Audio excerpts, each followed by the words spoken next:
Assalamualaikum warahmatullahi wabarakatuh. Selamat pagi. Untuk kali ini kita akan mempelajari yaitu materi para ulama penyusun kutubus sittah atau ahli hadis, yaitu materi kelas 8 semester 1. Para ulama penyusun kutubus sittah diantaranya ada 1. Imam Bukhari, kedua Imam Muslim, ketiga Imam Abu Daud, keempat Imam At-Tirmizi, kelima Imam An-Nasai, dan keenam adalah Imam Ibnu Majah. Ulama hadis atau muhaddisin yang pertama tadi adalah Imam Bukhari. Nama lengkapnya Abu Abdullah Muhammad bin Ismail bin Ibrahim bin Muqirah Al-Ja'fi bin Baradibah Al-Bukhari. Lahir pada bulan Syawal 1904 Hijriah di Bukhara, Uzbekistan, Asia Tengah, sehingga dikenal dengan panggilan Al-Bukhari. Imam Bukhari dididik dalam keluarga ulama yang taat beragama.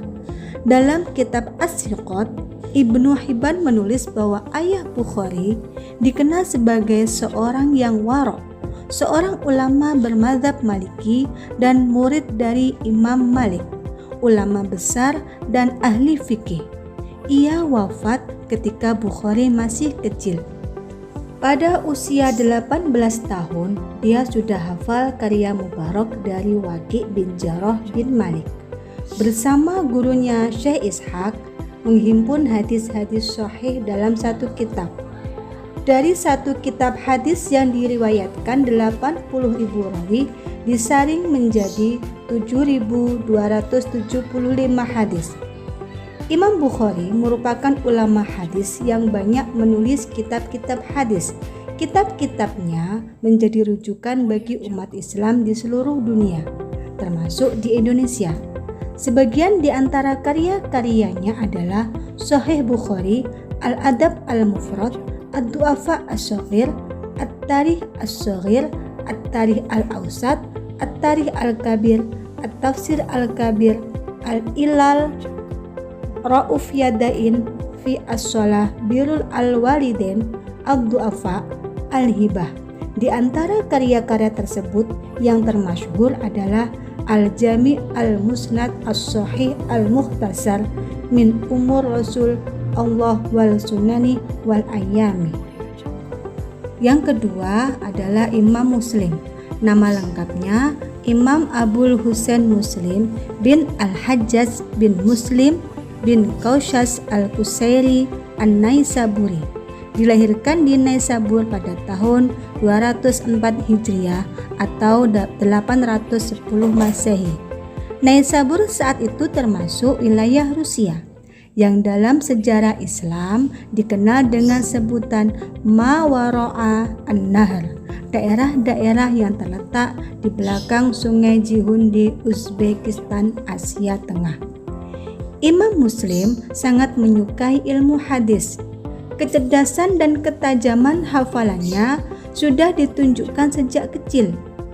Pada usia 10 tahun, sering datang berguru kepada Imam Ad-Dakhili, seorang ahli hadis di kotanya. Karya-karya Imam Muslim diantaranya Al-Jami' As-Sahih atau dikenal dengan Sahih Muslim, Al-Musnad Al-Kabir, Al-Asma' wal-Kun Al-Ilal, Su'alat Ahmad bin Hambal, Al-Intifa' bi Uhubis Siba, Al-Muhadramain, Man Laisa Lahu Illa Rawin Wahid, Kitab Auladis Soba, dan Kitab Auham Al-Muhaddisin. Yang ketiga adalah Imam Abu Daud. Nama lengkapnya Sulaiman bin Al-Ash'as bin Ishaq bin Bashir bin Shidad bin Amr Al-Azdi As-Sijistani. Dilahirkan pada tahun 202 Hijriah atau 817 Masehi di Sijistan. Sejak kecil, Abu Dawud sudah mencintai ilmu dan para ulama. Para ulama yang menjadi guru Imam Abu Daud sangat banyak jumlahnya. Sebagian dari gurunya ada yang menjadi guru Imam Bukhari dan Imam Muslim, seperti Ahmad bin Hambal, Utsman bin Abi Syaibah, dan Qutaibah bin Sa'id. Imam Abu Daud banyak menulis kitab hadis, antara lain kitab As-Sunan atau Sunan Abu Daud, kitab Al-Marasil, kitab Al-Qadar, An-Nasih wal Mansukh, Fadail al-A'mal, kitab Az-Zuhd, Dalail an-Nubuwah, Ibtida' al-Wahyu, Akhbar al-Khawaris. Kitabnya yang banyak dikenal di kalangan umat muslim Indonesia adalah kitab As-Sunan Abu Daud. Abu Daud meninggal di Basrah pada tanggal 16 Syawal 275 Hijriah atau 889 Masehi. Yang keempat yaitu Imam At-Tirmizi. Imam At-Tirmizi banyak mengarang kitab, di antaranya kitab Al-Ilal, kitab Asma as-Sahabah, kitab Al-Asma al-Kuna, dan yang terkenal adalah kitab As-Sunan. Dalam bab hadis hasan disebutkan bahwa Sunan At-Tirmizi adalah induk hadis hasan. Dalam kitab tersebut ada 4 bagian. Pertama, bagian yang dipastikan kesohihannya. Kedua, bagian yang mencapai syarat Abu Daud dan An-Nasai. Ketiga, bagian yang jelas ilatnya. Keempat, dalam hal yang ia terangkan dalam katanya sendiri.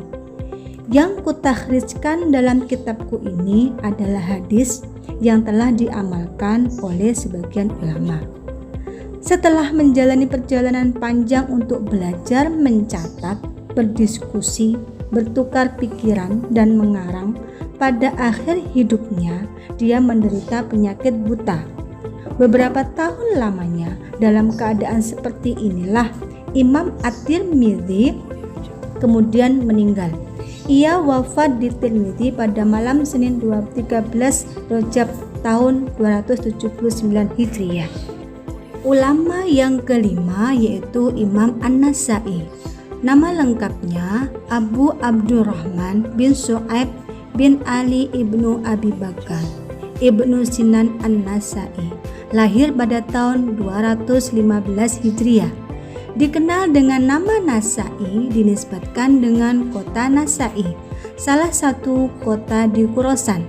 Imam An-Nasai terkenal karena ketinggian sanad hadisnya. Kitab Sunan An-Nasai mengandung lebih sedikit hadis dhaifnya setelah hadis Sahih Bukhari dan Sahih Muslim.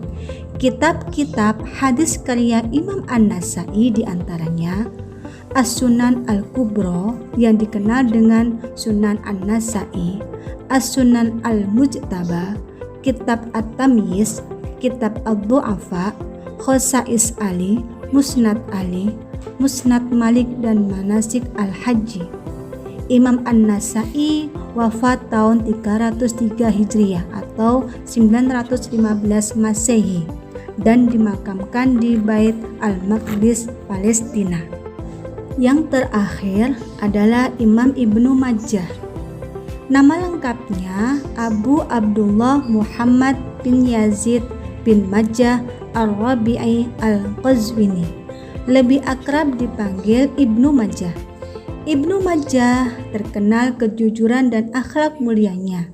Dilahirkan di Qazwin, Irak pada tahun 209 Hijriah atau 824 Masehi. Sebutan Majah dinisbatkan kepada ayahnya Yazid yang juga dikenal dengan nama Majah Maula Rab'at. Ibnu Majah mulai belajar sejak usia remaja dan menekuni bidang ilmu hadis pada usia 15 tahun kepada seorang guru ternama Ali bin Muhammad At-Tanafasi. Sepanjang hayatnya, Imam Ibnu Majah telah menulis puluhan buku, baik dalam bidang hadis, sejarah, fikih, maupun tafsir. Di bidang tafsir antara lain menulis tafsir Al-Quranul Karim. Di bidang sejarah, At-Tarikh yang memuat biografi para perawi hadis sejak awal hingga masanya. Adapun karyanya yang paling monumental dan populer di kalangan muslim dan literatur klasik adalah kitab di bidang hadis berjudul Kitab Sunan Ibnu Majah. Itulah beberapa nama para ulama penyusun kutubus sittah atau ahli hadis pada masa Daulah Abbasiyah. Semoga bermanfaat dan terima kasih. Wassalamualaikum warahmatullahi wabarakatuh.